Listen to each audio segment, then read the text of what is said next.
তার লঙ্গিটি তো আগে খোলে। চোরের কাজ চুরি করো, গৃহস্থের কাজ সজাগ থাকো। ওনাকেও সতর্ক করছে এবং নিজেও আবার ওইখানে ডুব দিছে। তুমি আমার কিছু দাও, আমি তোমাকে কিছু দেব। এই বাংলাদেশে এই ঘটনাই ঘটে। কেন আপনারা অত্যাচার করেন মানুষের উপরে? কেন ভয় দেখান? এটা কি সমাজের কাজ? এটা কি কোন আইনের কাজ? এটা কি মানুষের কাজ? এটা কুকুরের কাজ। যদি বিয়ে হইতো তাহলে সে তার বাসায় থাকতো, সে তো হোটেলে যাবে না।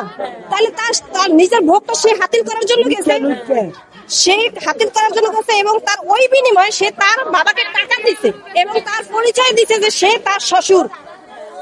এখন হয়তো তাকে ভয়ও দেখাইতে হইতে পারে, নিশ্চিত কোনো কারণ আছে। আসলে আপনারা আছেন, সঠিক তথ্য আপনারাই বার করেন, আমরা কিন্তু সত্য জানি না বিষয়টা। আগে ছিল আধুনিক যুগ আর এখন যে স্মার্ট বাংলাদেশ। স্মার্ট বাংলাদেশে কত কিছুই না ঘটে। এখন শিশু থেকে নির্যাতন হয়। একটা মানুষ মনে করেন চলার ক্ষেত্রে মানুষ বিপদে পড়তেই পারে। এখন আমি আপনাকে একটা সাহায্যের জন্য গেছি, আপনি কি করছেন? আপনি আমার টার্গেট করছেন। কি কারণে? যেভাবে আপনার হাতিল করা যায়, কোথায় আপনার দুর্বল জায়গাটা, ওই জায়গাটা আগে আমি প্রয়োগ করি। তুমি আমার কিছু দাও, আমি তোমাকে কিছু দেব। এই বাংলাদেশে এই ঘটনাই ঘটে। কেন আপনারা অত্যাচার করেন মানুষের উপরে? কেন ভয় দেখান? এটা কি সমাজের কাজ? এটা কি কোন আইনের কাজ? এটা কি মানুষের কাজ? এটা কুকুরের কাজ। এটা কুকুরের কাজ।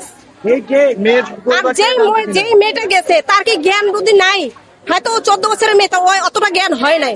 ও যদি বুঝতো, ও যদি বুঝতো তাহলে ও এই কাজটা কখনোই করতো না। যে আজকে আমি যে এই কাজটা করছি, পরবর্তীতে ওই লোকটা তো থাকবে না, কিন্তু সবসময় লোকের দর্জনে আমাকে কাদা ছিটাবে, দর্জনে আমার সিসি করবে, আমার আত্মীয়স্বজনের কাছে খারাপ, পাড়া প্রতিবেশীর কাছে খারাপ। ও যদি ওই জ্ঞানটা থাকতো তাহলে ওই কাজটা করতো না। নিশ্চয়ই কোনো মানসিক চাপে পড়ছে। কেন এই কাজটা করবে? আগে তাকে জিজ্ঞেস করেন। মেয়ের বাবা মা কি আসলে জানতো কিনা বিষয়ে, কি মনে করেন আপনি? সেটা আমি জানি না, কারণ আমি সে বাবা মা জানতো কি জানতো না সেটা আমরা অতটা জানি না, কারণ আমরা দূরে থাকি বা এখানেই থাকি, কিন্তু সবসময় তো আমরা উঠা বসা আসা যাওয়া করি, কিন্তু ওভাবে তো আমরা কেউ পার্সোনাল লাইফে জিজ্ঞেস করি না। কারণ জিজ্ঞেস করি না যে যদি জিজ্ঞাসা যাই তখন বলবে যে আপনারা তো মাথা ব্যথা কেন? তা আমার তো দরকার নেই সে জায়গা। নিজের খাইয়া পরের পেশাল পাড়ার আমার কোনো প্রয়োজন মনে করি না। আমার তো ঠেকা পড়ে নাই। জামাত যে বলে জামাত এই করবে সেই করবে, জামাত যে মানুষ নাম ধুইতে জামাতে যদি শেষ মুরব্বী যে বয়স যে জ্ঞান, তার তো এই কাজটা করা উচিত না, কিন্তু সে এই কাজটা করছে কি কারণে সেটা উনি ভালো জানেন। আর সমাজের কাছে খারাপ এই যারা বলেন জামাত বলেন, এই বক্তব্য বলে যে ওয়াজ মাহফিল করে, এটা কিসের জন্য করে? নারীদের জন্য। খালি শুধু নারীরই খেলে দোষ। এখন বলা দরকার সমাজের ভিতরে যে মহিলাদের সম্মান করতে জানে না, সে কেমন পুরুষ? সেটা পুরুষ না, পুরুষ কলঙ্ক। মেয়ে জাত হচ্ছে মায়ের জাত, ওই মেয়েকে সম্মান দাও। রাস্তায় যখন মানুষ হাইটে যায় তখন উচিত যে ওটা আমার বোন যায়, ওটা আমার মা যায়, কিন্তু তা করি না। কি করি? ওই মেয়েটা সুন্দর, ওই মেয়েটা কিভাবে আমরা নষ্ট করতে পারি? কেন? এই জায়গাটাই আপনারা এখানেই পয়েন্ট আসেন।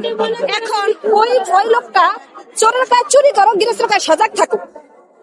ওনাকেও সতর্ক করছে এবং নিজেও আবার ওইখানে ডুব দিছে। কেন? এই কাজটা কি? তাহলে উনি কি ভালো?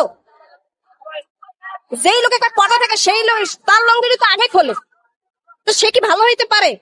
তো এই যে বয়ানগুলো দিতেছে, এটা কি ভালো? এটা কি সমাজের কাছে কি চায়?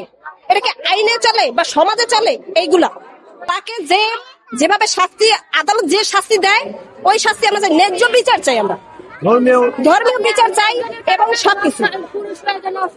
একটা নারীর দিকে যখন তাকাবে পুরুষরা, তখন মনে করবে যেন সে জায়গাটা তার বোনকে দিকে তাকাইছে, কিন্তু কখনো খারাপ দৃষ্টিকোণে না তাকায়। সবার কাছে এতটুকুই আকর্ষণ বলছি।